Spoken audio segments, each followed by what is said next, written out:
بسم اللہ الرحمن الرحیم ورفعنا لك ذکرک صدق اللہ العظیم الصلاۃ والسلام علیک یا سیدی یا رسول اللہ وعلی آلک واصحابک یا سیدی یا حبیب اللہ الصلاۃ والسلام علیک یا خاتم النبیین محمد مصطفیٰ صلی اللہ تعالی علیہ وآلہ وسلم۔ یکم محرم الحرام 1444۔ ناظرین، الحمدللہ آج محرم الحرام کی پہلی تاریخ ہے۔ عالم اسلام کے تمام مسلمانوں کو نیا اسلامی سال بہت بہت مبارک۔ نیا اسلامی سال تو شروع ہو گیا۔ اب ہم نے پچھلے سالوں سے کیا سبق حاصل کیا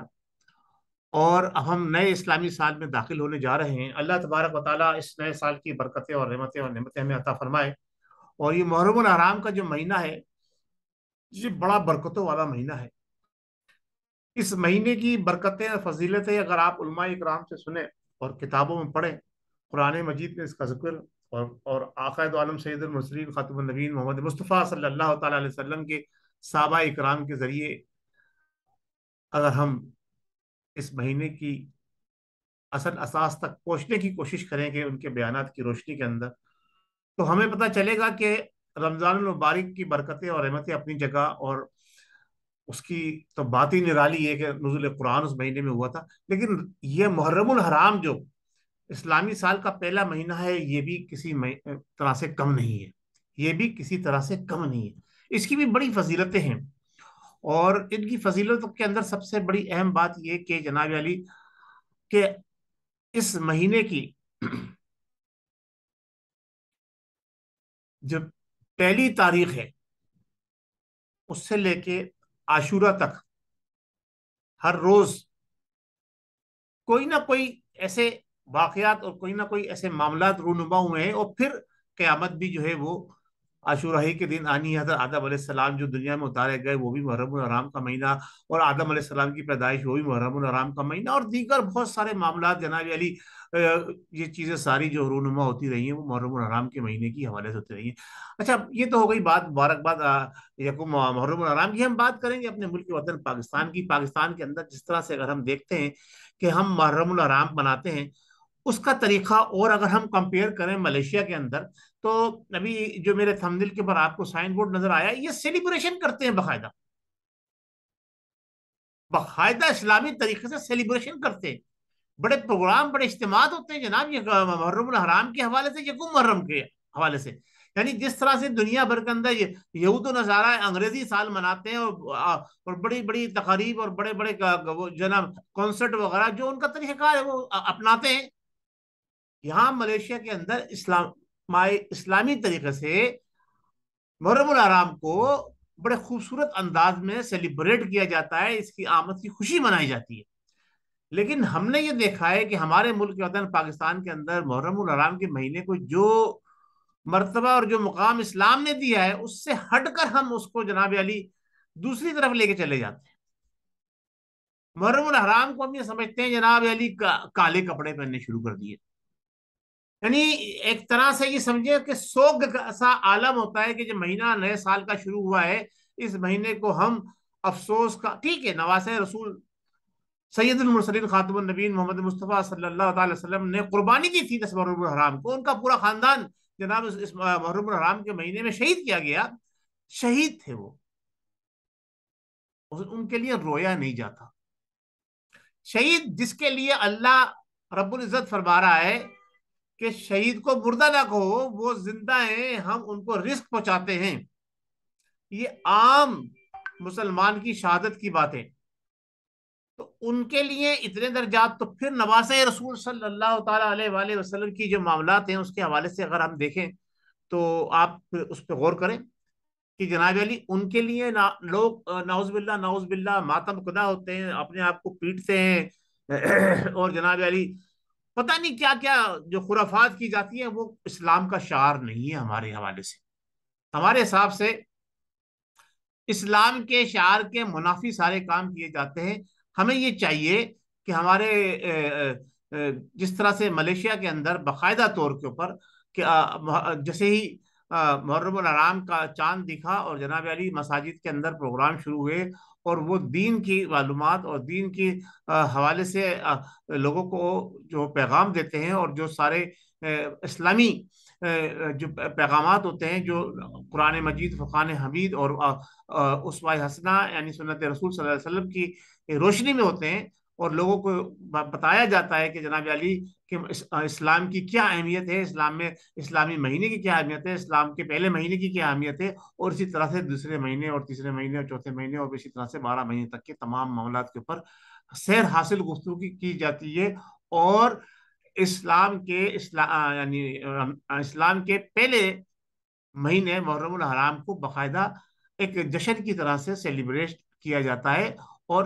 اسلامی تعلیمات کو اس میں اجاگر کیا جاتا ہے۔ ہمارے یہاں اسلامی تعلیمات تو دور چلی جاتی ہیں، لیکن خرافات میدان میں نکل کر آ جاتی ہے، رونا دھونا پیٹنا جناب علی اور اس قسم کے معاملات، اور نوحہ کنائی، ٹھیک ہے، نواز رسول سے محبت کرنے والے ان کے لیے جناب درود السلام کے نذرانے بھیجیں، ان کے لیے فاتحہ خوانی کریں، ان کے لیے لنگر کریں، لیکن یہ پیٹنا رونا جس کے لیے آپ صلی اللہ تعالی علیہ وسلم نے منع فرمایا، وہ جو کچھ کیا جاتا ہے وہ انتہائی نا قابل برداشت بھی ہے جسے کہہ لیں، اور جسے کہتے ہیں کہ دین سے اس کا کوئی تعلق نہیں ہے، مذہب سے اس کا کوئی تعلق نہیں ہے۔ اللہ تبارک و تعالیٰ سے میں یہ دعا کرتا ہوں کہ اللہ تبارک و تعالیٰ عالم اسلام کے تمام مسلمانوں کو اس مبارک مہینے کی برکتیں اور رحمتیں اور نعمتیں سمیٹنے کی توفیق عطا فرمائے، اور ہمارے علماء کرام کو یہ توفیق عطا فرمائے کہ وہ محرم الحرام کے حوالے سے عوام کی کو جو ہے آگاہی دیں کہ محرم الحرام کتنا اہم مہینہ ہے، اس کی کتنی فضیلتیں ہیں، اس کی کتنی برکتیں ہیں، کہ اللہ اور اس کے حبیب نے اس کے متعلق جو کچھ پیغامات دیے ہیں۔ میری گزارش ہے ان لوگوں سے جو مذہبی اسکالر، اگر کوئی میرا یہ پروگرام سنتا ہے دیکھتا ہے، کہ آپ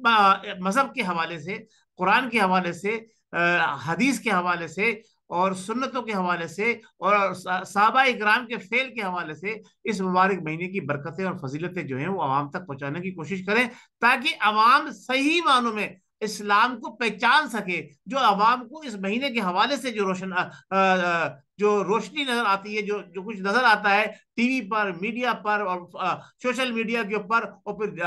گلیوں میں، محلوں میں، جلسہ جلوس میں، چند چند پاکستان کی اگر آپ بات کریں تو 2 سے 5% لوگ بھی نہیں ہیں جو یہ اس چیزوں کو جو ہے وہ آرگنائز کرتے ہیں، لیکن لگتا ایسا ہے کہ پورا پاکستان غم میں نہا گیا ہے۔ ایسا نہیں ہے، اسلام زندہ ہوتا ہے ہر کربلا کے بعد۔ اے خاصا خاصان رسول وقت دعا ہے، امت پہ تیری آ گیا جب وقت بڑھا ہے۔ اس سال ہماری 14 اگست جو ہے، میں نے لاسٹ ایئر ہی کہا تھا کہ اگلے سال 14 اگست بنانا ذرا مشکل نظر آئے گا۔ اس سال ہماری 14 اگست 10 محرم کے بڑے قریب آ رہی ہے، صحیح ہے۔ تو پہلے بھی جو حکومت تھی اس نے 14 اگست کو کتنی اہمیت دی وہ آپ کو پتا ہے، لیکن اس وقت تو ملک کی صورت حال ہی اکثر بدلی ہوئی ہے۔ اللہ تبارک و تعالیٰ ہمارے ملک کو خیر و عافیت سے رکھے، اور یہ 14 اگست ہمیں آزادی کے اندر ہی ملے۔ ایسا نہ ہو کہ ورلڈ بینک اور آئی ایم ایف اور دیگر ادارے جو ملک کی سالمیت کو جاؤ پہ لگا کر بیٹھے ہوئے، اور ہمارے سابقہ وزیر اعظم جناب عمران نیازی صاحب اور ان کی پوری ٹیم، اور اب جو کچھ سامنے نظر آیا ہے، جو میرا کل کا بھی بلاگ تھا جس میں میں نے عطا محمد بندیال صاحب کی، عمر عطا بندیال صاحب کے حوالے سے جسٹس فائز عیسیٰ کا بیان، اور پھر جو جوڈیشنل جو کونسل کے اجلاس کے اندر جو کچھ ہوا وہ آپ کو میں نے بتایا، تو اس تمام چیزوں کی روشنی میں تو نظر آتا ہے۔ یہ بھی پہلے 3-4 بلاگ جو میرے پچھلے بنے وہ سارے اسی چیز کے اوپر تھے، وہ چیزیں کھل کے سامنے آنے لگی۔ اب حکومت نے جو اقدام اٹھایا ہے وہ بڑا اچھا اقدام ہے کہ اختیارات جو ہے نا وہ کسی ایک فرد کے ہاتھ میں نہیں ہونے چاہیے، اختیارات کا ڈسٹریبیوشن اور اس پہ کنٹرول اور چیک اینڈ بیلنس کوئی بھی شخص پاکستان کے اندر، چاہے وہ چیف جسٹس آف پاکستان ہو، چاہے وہ چیف آف آرمی اسٹاف ہو، چاہے وہ صدر پاکستان ہو، چاہے وہ وزیر اعظم پاکستان ہو، اس کو کلی اختیار نہیں ہونا چاہیے کسی بھی اقدام کو اٹھانے کے لیے۔ پارلیمنٹ اور اس کے اندر 2/3 اکثریت، یہ ساری چیزیں بڑی اہمیت ہے۔ 73 کا آئین جو بنایا تھا اس میں ہمارے اجداد نے بڑا اہم کردار ادا کیا تھا، ایسے ہی نہیں بن گیا تھا وہ۔ تو اب ہمیں سوچنا یہ ہے کہ اس مبارک مہینہ جو شروع ہوا ہے، اس مہینے کے اندر کم سے کم ہم قربانی نواز رسول صلی اللہ تعالی علیہ وسلم کو سامنے رکھتے ہوئے آپس میں ایثار اور اخلاص کے ساتھ ایک دوسرے کے ساتھ پیش آئیں اور محب وطن بن کر پاکستان کی ترقی اور خوشحالی اور پاکستان کی کامیابی اور کامرانی کے لیے عہد کریں کہ جناب علی یہ نیا سال شروع ہوا ہے، اس سال ہم عہد کرتے ہیں کہ آئندہ ہم کسی ایسی خرافات چیز کی طرف نہیں بڑھیں گے، کسی ایسے کام کی طرف نہیں بڑھیں گے، کوئی ایسا کام ہوتے ہوئے اگر دیکھیں گے تو اس کو پوائنٹ آؤٹ کریں گے، اگر ہم روک سکتے ہوں گے تو روکیں گے، اور ورنہ اس کو ضرور ہم پوائنٹ آؤٹ کریں گے کہ یہ ملک وطن پاکستان کے خلاف ہے، یہ ہمارے نظام معیشت کے خلاف ہے، یہ ہمارے نظام اسلام کے خلاف ہے۔ ناظرین، میں اسی بات پر اپنی گفتگو کو ختم کرتا ہوں کہ عالم اسلام کے تمام مسلمانوں کو پہلا محرم اور اسلامی سال بہت بہت مبارک ہو، نیا اسلامی سال بہت بہت مبارک ہو، happy new year, happy Islamic new year, happy Islamic new year. Pakistan زندہ باد۔ اور آج میں پاکستان کے اپنے تمام عسکری اداروں کے شہدا اور شہدائے پاکستان، شہدائے تحفظ ناموس رسالت اور شہدائے پاکستان، وہ جنہوں نے 1947 میں قربانیاں دی تھی اور اس سے لے کے اب تک دیتے آ رہے ہیں، ان کے لیے بھی دعا گو ہوں، اور خاص طور سے نواسۂ رسول صلی اللہ تعالیٰ علیہ وسلم کے ساتھ جن لوگوں نے قربانی دی، شہید ہوئے، اللہ تبارک و تعالیٰ ان کے صدقے میں شہدائے پاکستان کی بھی مغفرت فرمائے، شہدائے تحفظ ناموس رسالت کی بھی مغفرت فرمائے، اور ہمارے جوان جو ہماری سرحدوں پہ حفاظت کرتے ہوئے شہید ہوتے ہیں، اللہ تبارک و تعالیٰ ان کی بھی مغفرت فرمائے، اور ہمارے وہ سپہ سالار اور وہ ذمہ داران، وہ ہمارے فورسز کے جوان جو ملک کے اندر اپنے دفاعی اداروں کے اندر کام کرتے ہوئے، جیسے پولیس ہے، رینجر ہے، اور کیا نام ہے سول ڈیفینس ہے، وہ خدمات انجام دیتے ہوئے شہید ہوتے ہیں، اللہ تبارک و تعالیٰ ان کی بھی مغفرت فرمائے، ان کے درجات میں بلندگی عطا فرمائے، اور ہم سب کو سچا اور پکا مسلمان بنانے کے ساتھ ساتھ ایماندار پاکستانی بھی بنائے۔ پاکستان زندہ باد۔